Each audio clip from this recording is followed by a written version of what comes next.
35년, 그 숫자는 제 모든 이론을 흔들림 없는 신념으로 굳건히 세울 만큼의 무게를 지니고 있었습니다. 제 신념은 단순했습니다. 수학은 고독한 자들의 게임이며 천재는 절대적인 고립 속에서 탄생한다는 것이었습니다. 루마니아 출신 수학 교수 안드레이 포페스쿠인 저는 거의 종교적인 믿음에 가까운 이 신념을 가지고 서울행 비행기에 몸을 실었습니다. 순례를 떠난 것이 아니라 저의 신탁을 증명하기 위함이었습니다. 저는 다시 한번 세상에 증명하리라 믿었습니다. 가장 고요한 정점에서야 비로소 가장 찬란한 지혜의 꽃이 피어난다는 것을 말입니다. 하지만 서울에서 전 세계 최고의 수학 두뇌들이 모인 국제 교류 프로그램에서 저는 그 어떤 논리적 공리로도 설명할 수 없는 기묘한 일을 목격했습니다. 제 눈에는 가장 형편없고 거의 가치 없는 팀원이었던 한 학생이 있었습니다. 그녀는 어떤 놀라운 해법도 제시하지 않았고 누구에게도 특별한 기술을 가르쳐주지 않았습니다. 그런데 바로 그녀가 아주 사소하고 심지어 아무것도 하지 않는 행동 하나로 정신적 붕괴 직전의 한 천재를 나락에서 구해냈습니다. 그 순간 저는 이 모든 것을 제 눈으로 직접 보았습니다. 그리고 바로 그 믿기지 않는 순간부터 35년간 제가 쌓아 올린 신념의 요새가 소리 없는 거대한 굉음과 함께 무너지기 시작했습니다. 제 이름은 안드레이 포페스쿠입니다. 35년 동안 제 세상은 숫자, 공식, 그리고 증명으로 이루어져 있었습니다. 이곳은 순수하고 엄밀하며 한치의 모호함도 용납하지 않는 세계였습니다. 여기서는 옳고 그름이 명확했고 중간지대는 없었습니다. 제 전장은 국제수학 올림피아드 AMRO였습니다. 그곳은 오직 최정상급 두뇌들만을 위한 각축장이었습니다. 저는 수많은 학생들을 그 정상에 올려놓고 메달을 거머쥐게 했습니다. 매번의 승리는 제 교육 철학의 초석 위에 견고한 벽돌 하나를 더 쌓아 올리는 것과 같았습니다. 제 철학의 핵심은 개인 지상주의였습니다.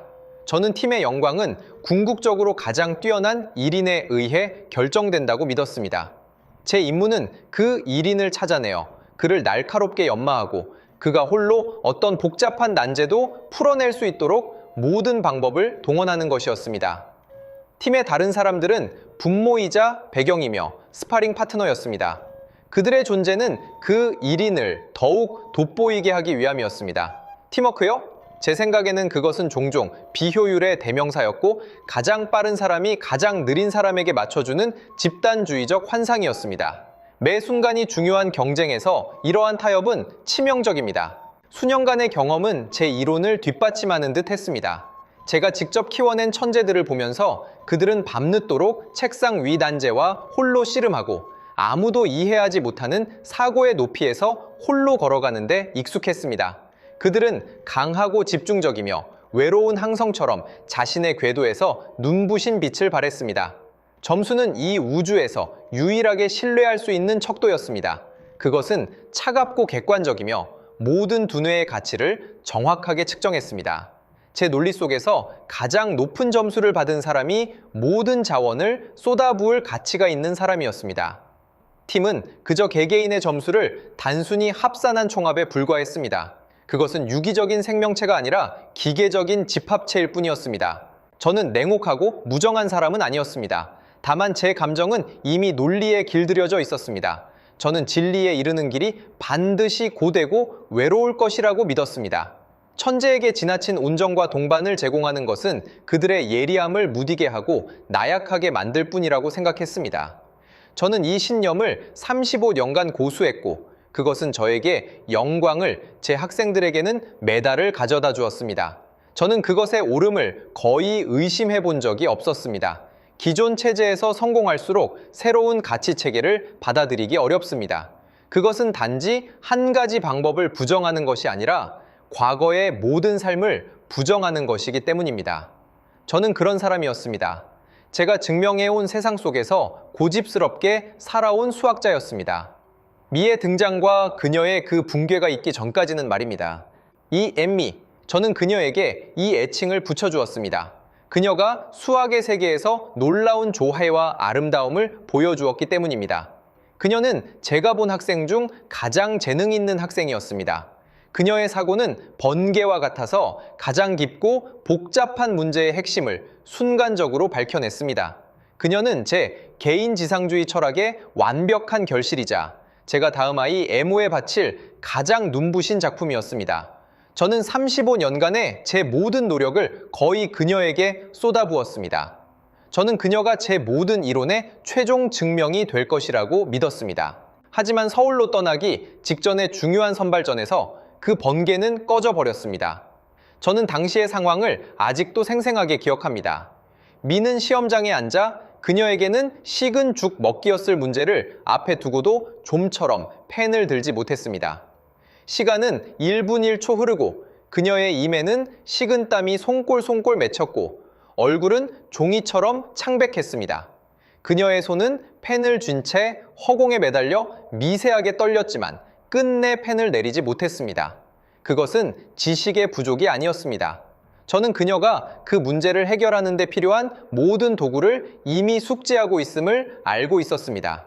그것은 더 깊은 차원의 동결이었습니다. 내면에서 비롯된 거대한 공포였고 마치 그녀의 뇌와 손 사이의 신경 연결이 순간적으로 끊어진 것 같았습니다. 멈춰버린 펜, 당시의 상황을 이보다 더 잘 설명하는 말은 없을 것입니다. 그녀의 사고 엔진은 여전히 고속으로 공회전했지만 어떤 톱니바퀴도 움직일 수 없었습니다.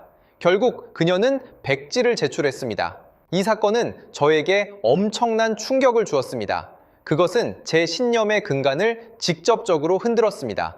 한 천재의 개별 능력이 충분히 강하다면 왜 그녀는 붕괴했을까? 고독이 강함을 단련하는 필수 조건이라면 왜 이 고독이 결국 그녀를 무너뜨렸을까? 제 이론 체계에 처음으로 설명할 수 없는 역설이 나타났습니다.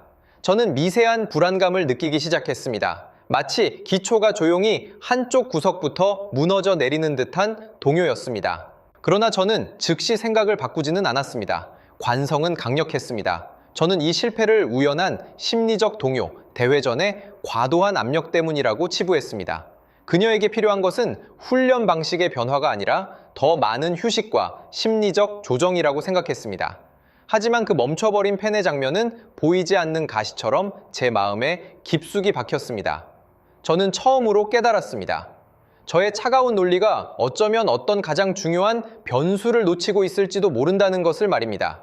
인간 그 자체에 대한 변수를요. 미가 이 그림자에서 벗어나고 진정한 국제 무대에서 다시 제 실력을 발휘할 수 있도록 돕기 위해 저는 한국에서 개최하는 이번 국제 교류 프로그램 초대를 수락했습니다. 저는 비교적 편안한 환경에서 각국의 고수들과 교류하며 그녀가 다시 자신감을 되찾기를 바랐습니다. 저는 완벽한 작품을 수리하겠다는 분명한 목표를 가지고 서울 땅을 밟았습니다. 하지만 이 여정이 결국 수리한 것은 제 자신이었다는 것을 그때는 알지 못했습니다. 비행기가 인천국제공항에 착륙했고 서울의 공기는 습하고 따뜻했습니다. 이 도시의 첫인상은 질서정연함, 거의 엄격할 정도의 정확함이었습니다. 공항의 안내판부터 지하철 운행까지 모든 것이 정밀한 프로그램에 따라 움직이는 듯 했습니다. 이러한 질서감은 저에게 익숙함과 안도감을 주었습니다. 하지만 우리가 교류 프로그램 캠프에 도착하여 전 세계에서 온 팀들, 특히 주최국인 한국팀을 만났을 때 묘한 감정이 제 마음속에 퍼지기 시작했습니다. 이곳의 분위기는 단순히 학문적인 엄숙함을 넘어 강한 조직력과 규율을 가지고 있었습니다. 각 팀은 통일된 복장을 하고 있었고 통일된 지시에 따라 행동했습니다. 이는 이상할 것이 없었지만 한국 팀의 차이점은 그들의 집단성이 가장 미세한 부분까지 스며들어 있는 듯 했다는 점이었습니다. 저는 한 팀원의 물병이 비어 있는 것을 보았습니다. 그가 스스로 일어나기도 전에 옆에 있던 팀원이 너무나 자연스럽게 자신의 물을 절반 나누어 주었습니다.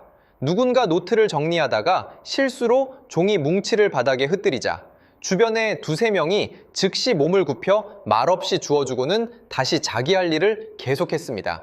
제 눈에는 이러한 행동들이 비효율적이었습니다. 귀중한 준비 시간에 당신은 자신의 문제에 집중해야지 남을 돌보는데 신경을 분산해서는 안 됩니다.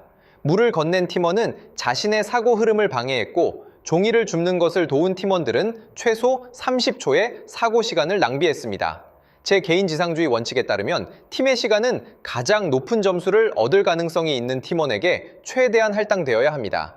이러한 사소하고 인간적인 상호 협력은 제한된 자원의 낭비였습니다. 저는 이런 비판적인 시선으로 이 한국 학생들을 지켜보았습니다. 그들의 얼굴에는 제가 익히 알고 있는 최정상 경쟁자들에게서 볼 수 있는 오만함과 예리함이 없었습니다. 그들은 평온했고 심지어 지나치게 조용해 보였습니다. 그들은 함께 서 있는 모습이 마치 전쟁터로 나갈 전사들 같지 않고 오히려 한 가족 같았습니다. 이러한 분위기는 저를 혼란스럽게 했고 심지어 약간의 불편함까지 주었습니다. 개인 능력이 강조되는 이 분야에서 이러한 과도한 집단주의가 대체 무슨 의미가 있는지 이해할 수 없었습니다. 저는 설득되지 않았고 그저 이상하다고 느꼈습니다. 마치 기하학자가 유클리드 공리에 맞지 않는 도형을 보는 것 같았습니다. 제 마음속은 의심으로 가득했습니다. 이러한 의심은 제가 그들의 단체 학습실로 들어섰을 때 최고조에 달했습니다. 넓은 방에서 한국 팀원들은 제 학생들처럼 각자 한 구석을 차지하고 자기 세계에 몰두하지 않았습니다. 그들은 몇 개의 조로 나뉘어 3명에서 5명씩 함께 앉아 흰색 보드를 마주하고 있었습니다. 보드에는 매우 복잡한 조합론 문제가 적혀 있었습니다. 저는 문가에 서서 조용히 관찰했습니다. 죄에서 가장 문제 해결 능력이 뛰어나 보이는 한 남학생은 제가 예상했던 것처럼 직접 해결 과정을 적고 다른 사람들에게 자랑하듯이 설명하지 않았습니다. 오히려 그는 초기 아이디어만 제시한 다음 멈춰서서 조원들을 바라보며 그들의 의견을 눈으로 물었습니다. 한 여학생이 인상을 찌푸리며 의문점을 제시했습니다. 남학생은 반박하지 않고 펜을 들어 보드에 그 의문점이 야기할 수 있는 논리적 경로를 계산해냈고 모두가 함께 그 경로가 가능한지 논의했습니다. 그들의 토론 목소리는 작았고 격렬한 논쟁도 위에서 내려다보는 듯한 가르침도 없었습니다. 아이디어가 있는 사람은 제시하고 의문이 있는 사람은 질문했습니다. 어리석은 질문을 했다고 해서 부끄러워하는 사람도 없었고 해법을 먼저 생각해냈다고 해서 우쭐대는 사람도 없었습니다. 그들의 목표는 어느 한 천재가 가장 빠른 속도로 문제를 해결하는 것이 아니라 조원 각자가 문제의 모든 단계를 진정으로 이해하는 것 같았습니다. 이 광경은 제 인식을 완전히 뒤엎었습니다. 35년간의 지도 생활 동안 저는 이런 학습 방식을 본 적이 없었습니다. 제 훈련 캠프는 항상 침묵으로 가득했습니다. 모두가 자신의 뇌와 경쟁했고 서로는 경쟁 상대였습니다. 공유요? 그것은 자신의 약점을 드러내거나 상대에게 자신을 이기는 방법을 가르쳐주는 것을 의미했습니다. 그런데 이곳에서는 그들이 적극적으로, 체계적으로 팀 내부의 지식 장벽을 허물고 있었습니다. 저는 강한 짜증을 느꼈습니다. 이것은 가장 똑똑한 남학생의 시간을 낭비하는 것이나 다름없었습니다. 그의 능력이라면 10분 안에 독립적으로 이 문제를 풀고 더 어려운 문제로 넘어갈 수 있었을 것입니다. 그런데 지금 그는 자신의 사고를 따라가지 못하는 팀원들을 기다리고 설명하고 맞춰주느라 몇 배의 시간을 허비해야 했습니다. 제 눈에는 이것이 심각한 내부 소모였습니다. 효율성 원칙, 엘리트 원칙, 그리고 제가 수학 경시에 대해 신봉하는 모든 원칙에 위배되는 것이었습니다. 참을 수 없었습니다. 쉬는 시간 틈을 타 저는 한국 팀의 지도 교수님인 김 선생님을 찾아갔습니다. 그는 온화하고 항상 겸손한 미소를 띠고 있었습니다. 저는 가능한 한 학술적인 논의를 하는 듯 개인적인 감정을 배제한 어조로 제 혼란스러움을 표현했습니다. 김 교수님, 제가 말을 꺼냈습니다. 저는 교수님 팀의 훈련 방식을 관찰했는데 매우 독특하더군요. 하지만 한 가지 의문이 있습니다. 죄송하지만 이런 방식은 최상위 학생들의 진행을 늦추지 않을까요? 결국 올림피아드 경시는 개인 성적을 보는 것이니까요. 김 교수님은 제 말을 조용히 듣고는 미소를 지으며 대답했습니다. 포페스쿠 교수님, 교수님의 질문은 매우 심오합니다. 이것은 분명 교육 철학의 근본적인 차이입니다. 교수님께는 팀의 승리가 팀에서 가장 강한 사람이 팀의 최고의 영광을 안겨주는 것일 수도 있습니다. 저는 고개를 끄덕였습니다. 바로 제가 생각했던 것이었습니다. 네, 팀의 성적은 각 구성원의 성적을 합산한 것입니다. 우리는 당연히 가장 높은 점수를 받을 가능성이 있는 개인에게 자원과 에너지를 집중해야 합니다. 저희는 다른 견해를 가지고 있습니다. 김 교수님의 어조는 여전히 평온했지만 그 말 속에는 의심할 여지 없는 확고함이 담겨 있었습니다. 저희는 팀의 진정한 승리는 어느 한 사람이 정상에 서는 것이 아니라 팀 전체에서 아무도 낙오되지 않는 것이라고 생각합니다. 팀은 점수의 단순한 합산이 아니라 하나의 생명체입니다. 이 생명체의 건강은 가장 강한 부분이 아니라 가장 약한 부분에 달려 있습니다. 그의 말에 저는 멍해졌습니다. 이것은 제가 한 번도 생각해 본 적 없는 차원이었습니다. 하지만 경신은 잔혹한 것입니다. 결과만을 인정하죠. 만약 뒤처지는 사람을 돌보느라 천재의 성장 속도를 희생시켜 결국 팀의 최고 점수가 충분히 두드러지지 않는다면 그것이 무슨 의미가 있습니까? 김 교수님은 저를 바라보았습니다. 그의 눈빛은 깊었습니다. 포페스쿠 교수님, 한 가지 질문을 드려도 될까요? 만약 한 팀원이 모든 것을 얻었지만 뒤돌아보니 그의 팀원들이 뒤에서 고통스럽게 허덕이고 심지어 누군가는 쓰러져 있다면 교수님께서는 이것이 완벽한 승리라고 생각하시겠습니까? 이 질문은 마치 무거운 망치처럼 제 심장을 강하게 두드렸습니다. 저는 순간 할 말을 잃었습니다. 저는 그렇게 생각해 본 적이 없었습니다. 제 세상에서 승리는 승리 그 자체였고 메달이었고 점수였고 시상대에 선 영광이었습니다.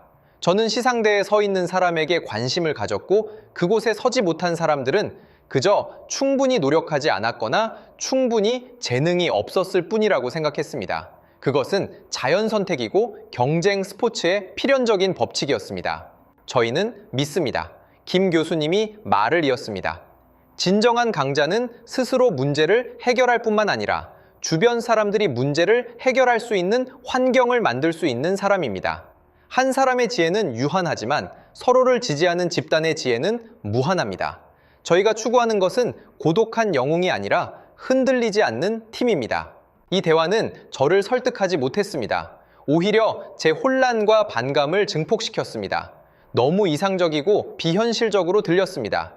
이 이론이 현실적이고 잔혹하며 점수로 영웅을 가리는 경쟁의 장에서 과연 통할 수 있을까? 저는 이것이 승리를 가져올 효과적인 전략이라기보다는 정신적인 위안에 가깝다고 생각했습니다. 저는 이러한 고집스러운 편견을 가지고 계속 관찰했습니다. 제 학생 미도 한국팀의 학습 죄배정되어 교류 학습을 진행했습니다. 저는 그녀의 상태를 면밀히 주시했습니다. 그녀는 여전히 말수가 적었고 미간에는 풀리지 않는 걱정이 서려 있었습니다.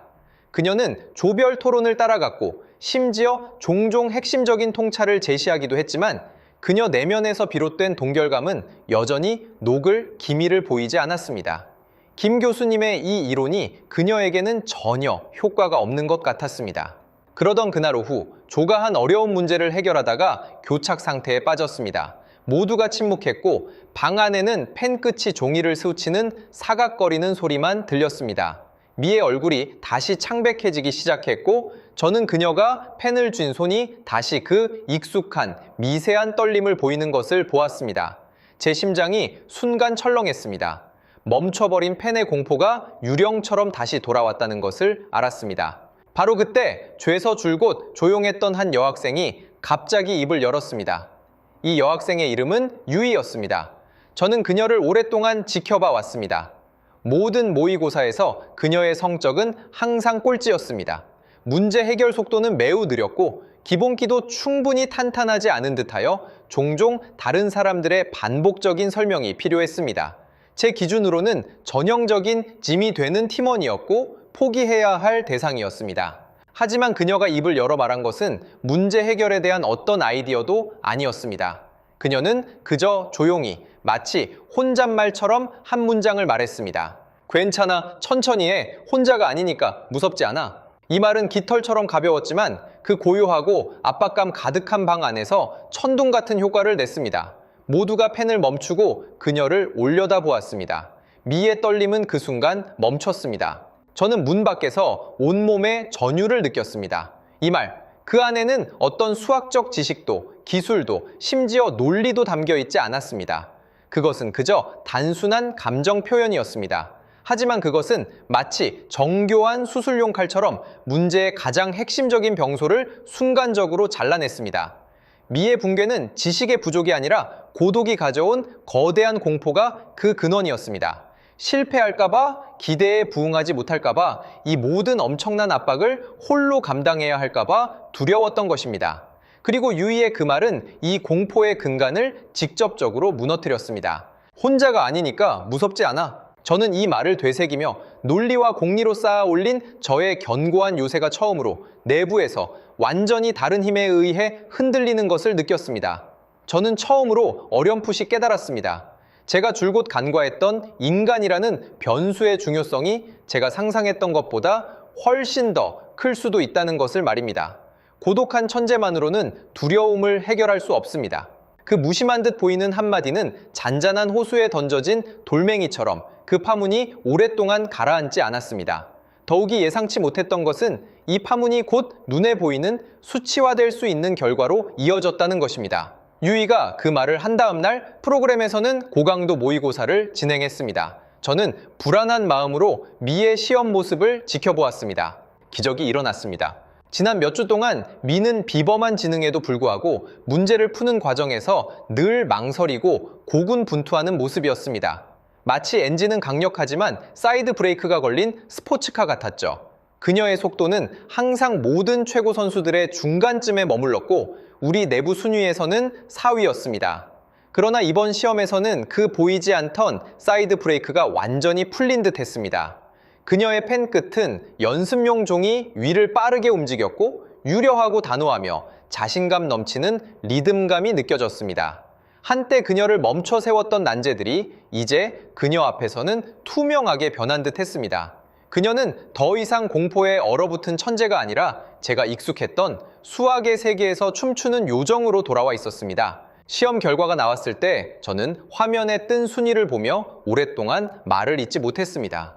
1등 미. 그녀는 정상을 되찾았을 뿐만 아니라 과거의 자신을 뛰어넘기까지 했습니다. 4위에서 1위로의 도약은 놀라웠습니다. 그리고 가장 충격적이었던 것은 이 24시간 동안 그녀는 어떠한 새로운 기술 지도도 새로운 문제 해결 기술도 배우지 않았다는 것입니다. 유일하게 변한 것은 그녀의 마음가짐이었습니다.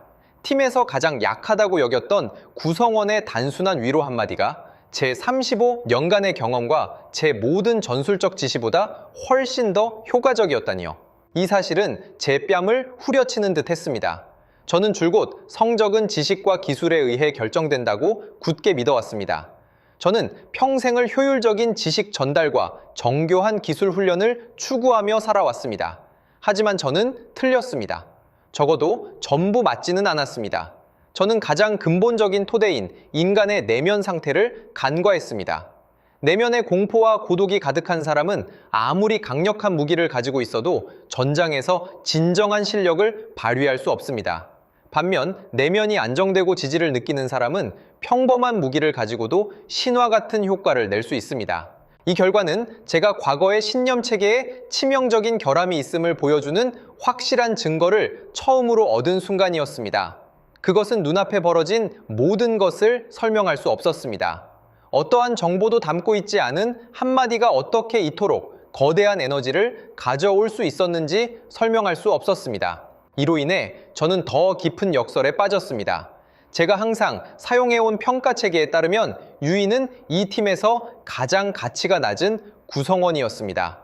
그녀의 점수는 가장 낮았고 팀 총점에 대한 그녀의 기여도는 마이너스였습니다.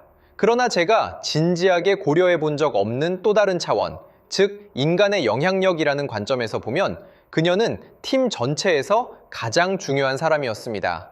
그녀가 제가 이해할 수 없는 방식으로 팀에서 가장 강력한 무기를 수리해 주었던 것입니다.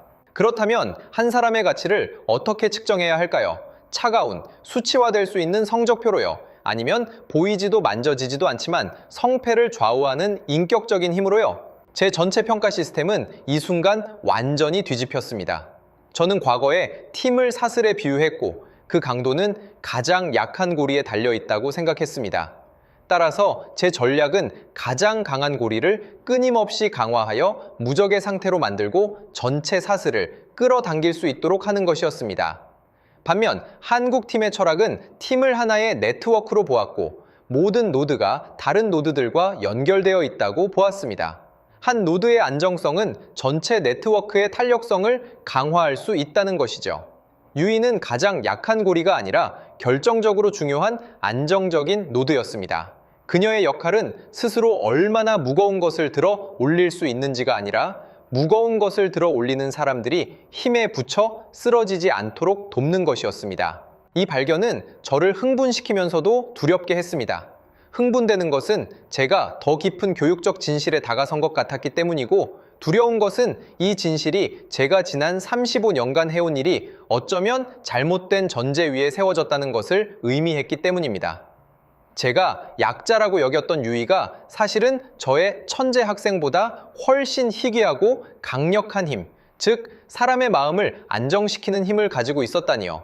그리고 저 최고 코치라고 자부했던 이 교수는 그런 힘에 대해 아무것도 몰랐고 심지어 한때는 비웃기까지 했습니다. 이 모순적인 인식은 그 결정적인 밤에 절정에 달했고 결국 제가 평생 잊지 못할 방식으로 그 해답을 제시했습니다. 그것은 최종 모의고사 전날 밤이었습니다. 아마도 연이은 승리와 다가오는 궁극적인 시험 때문에 미의 스트레스가 다시 한계점에 도달한 것 같았습니다. 그녀는 또다시 그 무서운 펜을 멈추는 상태에 빠져들었습니다. 우리는 막바지 총정리 복습을 하고 있었는데 중간 난이도의 문제를 앞에 두고 그녀의 뇌는 다시 정지 상태가 되었습니다. 점점 창백해지는 그녀의 얼굴과 공포로 커진 눈을 보며 저는 깊은 절망감에 빠졌습니다. 익숙한 실패감이 다시 저를 감쌌습니다. 저는 과거의 모든 방법을 동원해 그녀를 도우려 했습니다. 문제 해결의 핵심 단계를 알려주고 심호흡을 하라고 말하고 그저 연습일 뿐이니 긴장하지 말라고 말했습니다. 하지만 이 모든 것들은 마치 겉핥기식에 불과했고 그녀의 공포의 핵심에 닿지 못했습니다. 저의 언어는 논리적이었지만 그녀의 문제는 비논리적이었습니다. 제 도구 상자에는 그녀의 정교한 장치를 수리할 도구가 없었습니다. 저는 전례 없는 무력감을 느꼈습니다. 제가 속수무책으로 아무것도 하지 못하고 방 안의 공기가 거의 얼어붙을 듯 했을 때 유이가 들어왔습니다. 그녀는 저처럼 미에게 급하게 달려가 온갖 해결책을 쏟아내지 않았습니다. 심지어 격려의 말 한마디도 하지 않았습니다. 그녀는 그저 따뜻한 물 한 잔을 들고 와 미의 책상 옆에 조용히 놓았습니다. 그리고는 의자를 가져와 미의 옆에 조용히 앉았습니다. 그녀는 아무것도 하지 않았습니다. 그녀는 말도 하지 않았고 지도하지도 않았고 재촉하지도 않았고 심지어 미의 연습용 종이도 보지 않았습니다. 그녀는 그저 그곳에 조용히 바람에 흔들리는 다른 나무 옆에 서 있는 나무처럼 앉아 있었습니다. 그녀의 존재 자체가 강렬하고 말없는 선언을 이루고 있었습니다.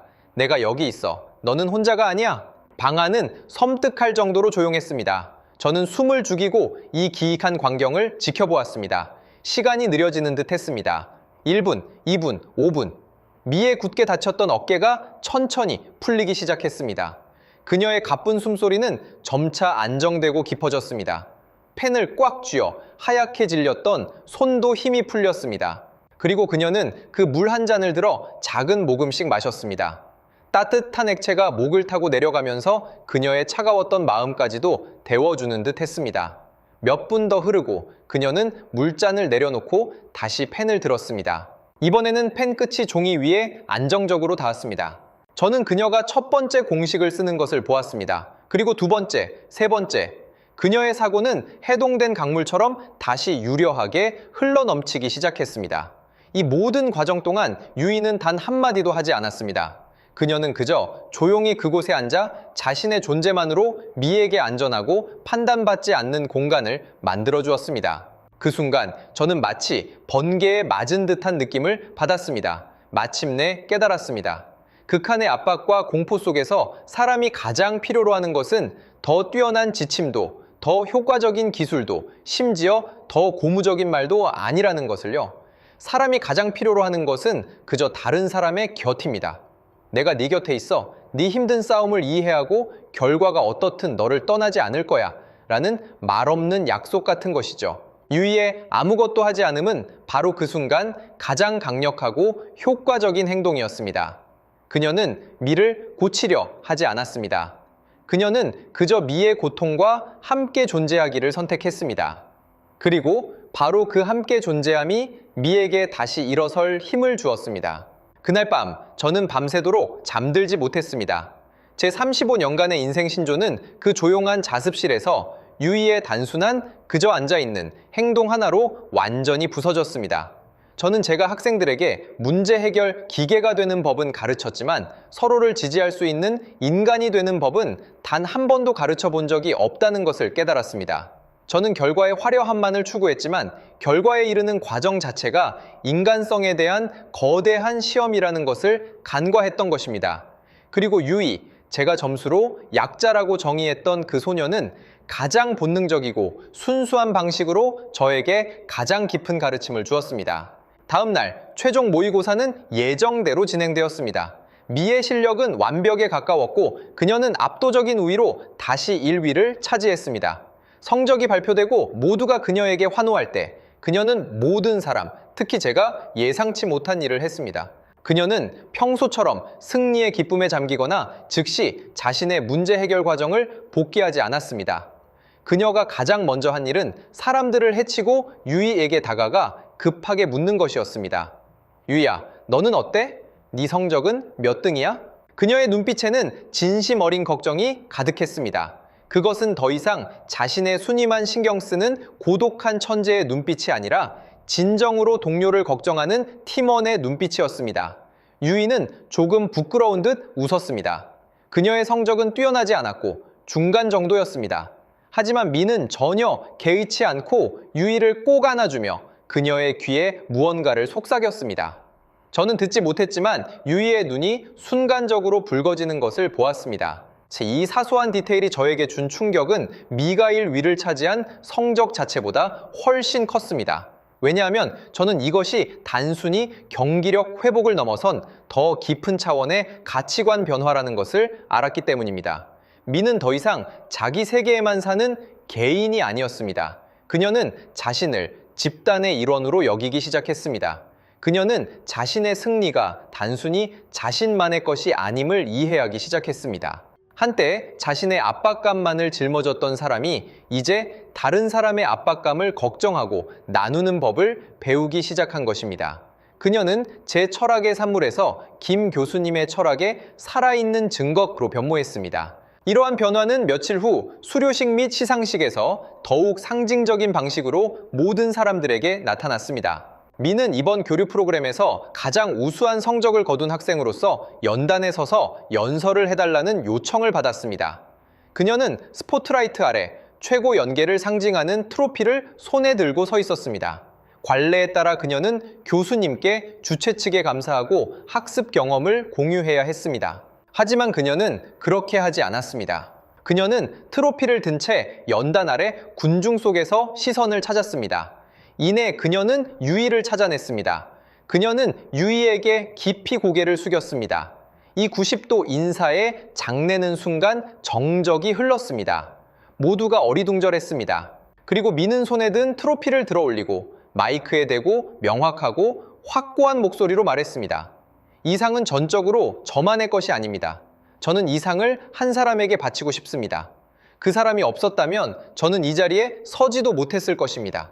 그 사람은 바로 유이입니다. 그녀는 잠시 멈췄다가 유이를 똑바로 바라보며 감사함이 가득한 눈빛으로 말했습니다. 제가 가장 두려워하고 포기하고 싶었던 순간들, 저를 구원해 준 것은 어떤 심오한 이론이 아니라 유이였습니다. 그녀는 그저 제 옆에 앉아 있었습니다. 그녀의 존재 덕분에 제가 혼자 싸우는 것이 아니라고 느꼈습니다. 그러니 유이야, 고마워. 네가 여기 있었기에 제가 이 모든 것을 해낼 수 있었어. 말을 마치고 그녀는 다시 유이에게 고개를 숙였습니다.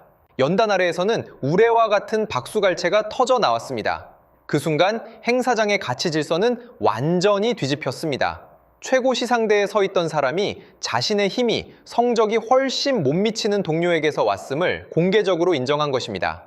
점수로는 측정할 수 없는 동반의 가치가 이 순간 가장 숭고한 연계를 얻었습니다. 유형의 트로피가 무형의 지지에 깊은 경의를 표했습니다. 저는 연단 아래에 앉아 눈시울이 촉촉해졌습니다. 저는 한때 오만하고 고독했던 천재가 감사할 줄 알고 연결될 줄 아는 따뜻한 사람으로 변모하는 것을 보았습니다. 저는 졌습니다. 제 35년간의 철학은 이 공개적인 심판에서 철저하게 패배했습니다. 그러나 저는 전례 없는 해방감과 기쁨을 느꼈습니다. 제가 잃은 것은 편협한 이론일 뿐이었지만 제 학생이 얻은 것은 훨씬 더 넓고 따뜻한 세상이었기 때문입니다. 왜 유이는 이 모든 것을 해낼 수 있었을까요? 그녀의 이러한 힘은 어디에서 오는 걸까요? 이 질문은 계속 제 마음을 맴돌았습니다. 교류 프로젝트가 끝나가는 만찬에서 저는 다시 김 교수님을 찾아가 여쭤보았습니다. 김 교수님은 유이에 대한 이야기를 들려주셨습니다. 알고 보니 유이도 국가대표팀에 처음 합류했을 때 매우 힘든 시기를 겪었다고 합니다. 그녀의 재능은 팀에서 뛰어나지 않았고 아무리 노력해도 성적은 항상 하위권을 맴돌았습니다. 엄청난 압박감과 좌절감에 그녀는 한때 포기하고 싶어 했습니다. 그녀는 코치에게 팀 탈퇴 신청서를 제출했습니다. 과거의 제 행동 방식대로라면 저는 주저없이 승인했을 것입니다. 자신감과 투지를 잃은 팀원은 남아있어도 자원 낭비일 뿐이니까요. 하지만 한국팀의 코치와 팀원들은 그렇게 하지 않았습니다. 그날 밤 코치를 포함한 팀 전체가 훈련을 하지 않았습니다. 그들 모두는 유이의 집 문 앞으로 찾아갔습니다. 그들은 거창한 말을 하지 않았고 그녀에게 남아달라고 강요하지도 않았습니다. 그들은 그저 그녀에게 말했습니다. 유이야, 네가 경기에 참가하지 않으면 우리 모두도 참가하지 않을 거야. 우리는 한 팀이니까. 이 말은 유이 인생의 전환점이 되었습니다. 그녀는 자신이 쉽게 버려질 수 있는 못하는 학생이 아니라 이 집단에 없어서는 안 될 일부라는 것을 처음으로 진정으로 느꼈습니다. 그녀의 가치는 그녀의 점수로 결정되는 것이 아니라 팀의 일원이라는 그녀의 신분 자체로 결정되는 것이었습니다. 온 팀에게 건져 올려진 그 경험 덕분에 그녀는 한 사람이 나락에 빠졌을 때 가장 필요한 것이 무엇인지 깊이 이해하게 되었습니다.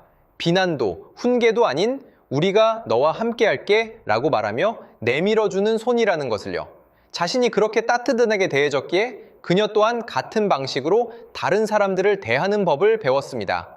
그녀는 구원받는 자에서 구원하는 자로 변했습니다. 이것은 사랑의 순환입니다. 건강한 공동체는 강력한 면역 체계와 같습니다. 어떤 세포가 공격받아 취약해지면 전체 시스템은 즉시 움직여 그 세포를 회복시키고 보호합니다. 바이러스로 여기고 서둘러 잘라내지 않습니다. 이 시스템은 결국 취약한 세포뿐만 아니라 전체 생명체의 완전함과 건강을 지켜냅니다. 유이의 이야기를 듣고 저는 완전히 침묵했습니다. 제 모든 의문이 해소되었습니다. 유이의 힘은 어떤 신비로운 재능이 아니라 그녀의 과거 아픔과 치유 경험에서 비롯된 것이었습니다. 그녀의 강함은 바로 그녀가 한때 약했음과 공동체에 무조건적으로 받아들여졌던 경험에서 나온 것이었습니다. 그 순간 저는 마침내 완전히 이해했습니다. 35년 동안 저는 가장 날카로운 창을 찾고 키우는 데 전념했고 창이 충분히 예리하기만 하면 모든 것을 극복할 수 있다고 믿었습니다. 반면 제 눈앞의 한국인들은 가장 견고한 방패를 만드는 데 힘쓰고 있었습니다. 그들은 후방께 아무도 쓰러지지 않아야만 전방의 전사들이 두려움 없이 나아갈 수 있다고 믿었습니다. 저는 과거의 점수만을 보았고 수치화되고 비교될 수 있는 지표들만을 보았습니다. 저는 수치화할 수 없는 모든 것들을 간과했습니다. 신뢰, 안정감, 소속감, 공감.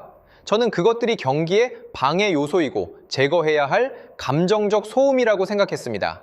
그러나 서울에서 보낸 몇 주 동안 저는 제가 간과했던 수치화할 수 없는 바로 그 요소들이 결국 수치화될 수 있는 결과를 결정한다는 것을 제 눈으로 직접 목격했습니다.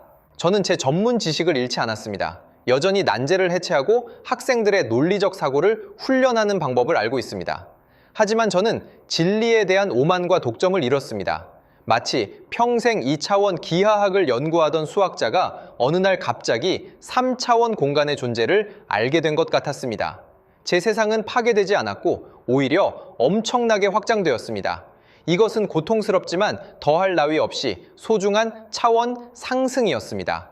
독선적이고 자기 논리의 굴레에 갇혀있던 안드레이 포페스쿠 교수는 그 순간 완전히 죽었습니다.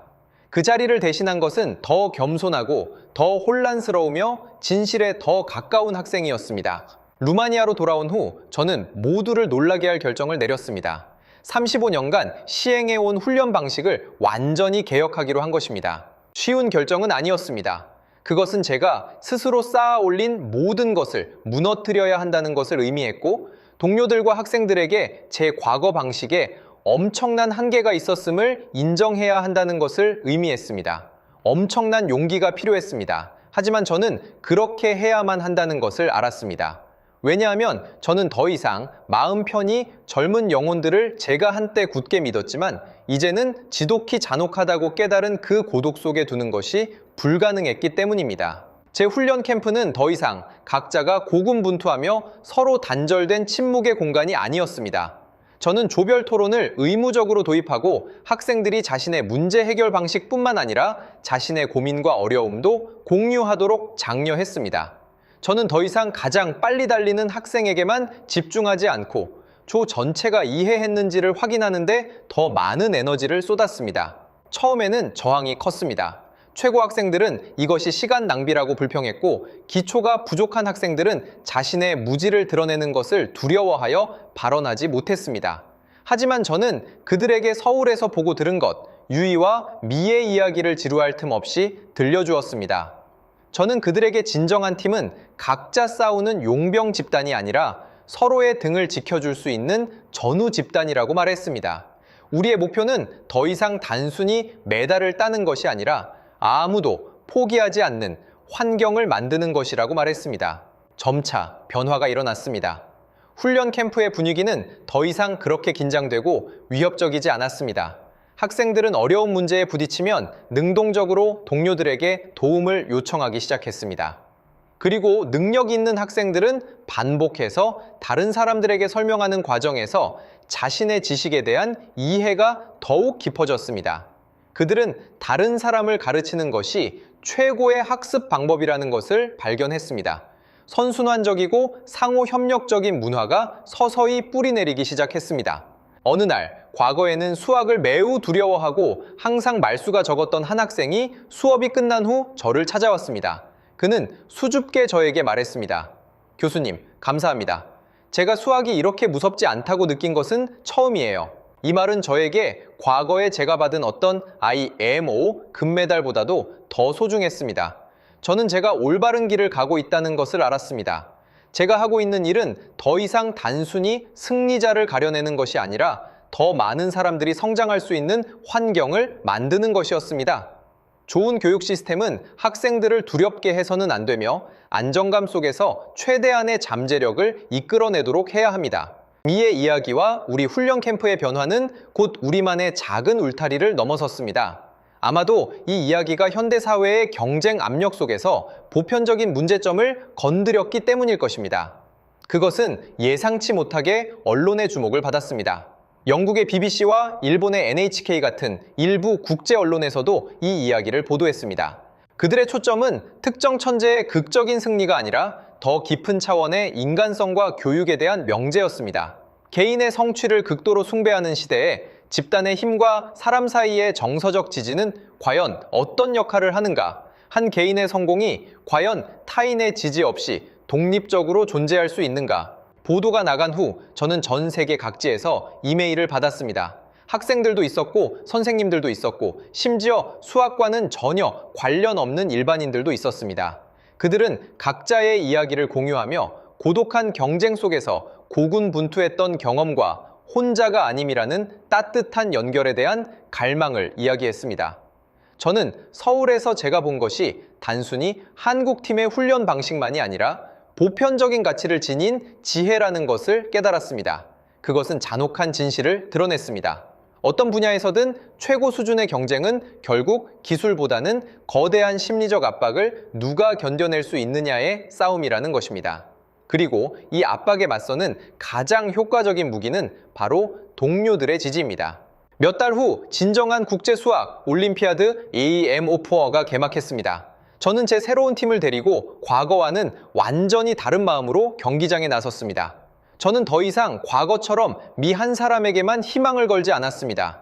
저는 팀원들 각자를 바라보았고 그들은 서로를 격려하고 응원했습니다. 저는 결과가 어떻든 그들이 이미 메달보다 더 중요한 것을 얻었다는 것을 알았습니다.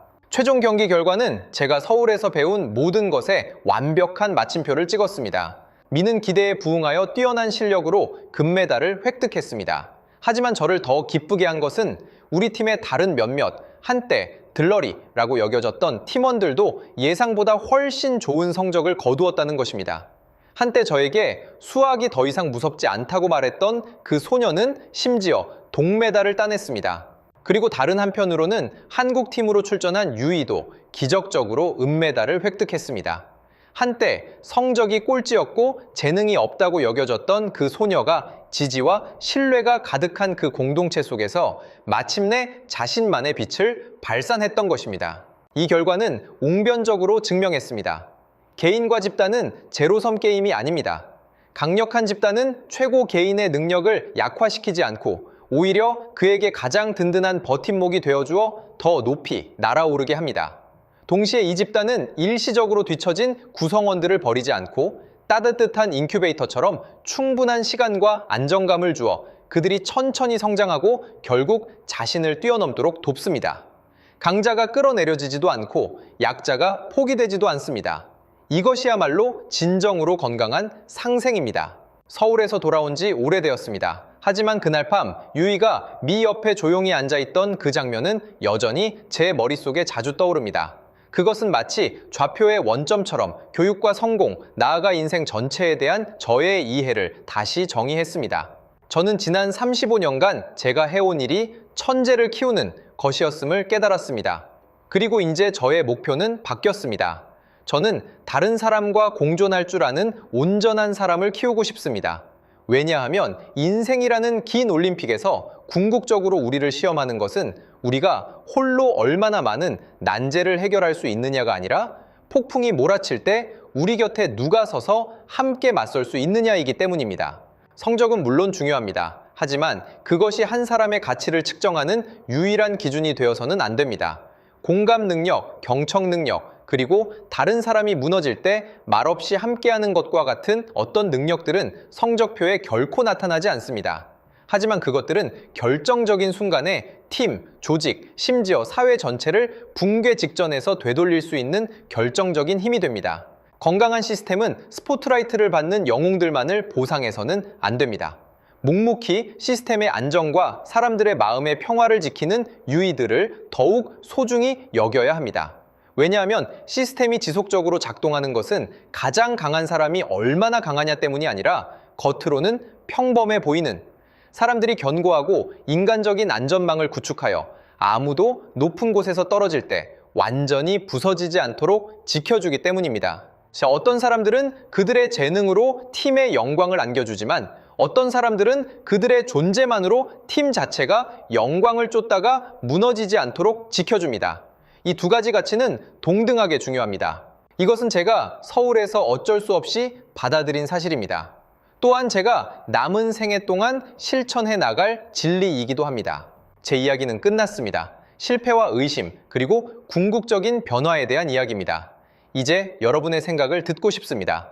여러분 생각에 한 개인 또는 한 팀의 진정한 강함은 무엇이라고 생각하십니까?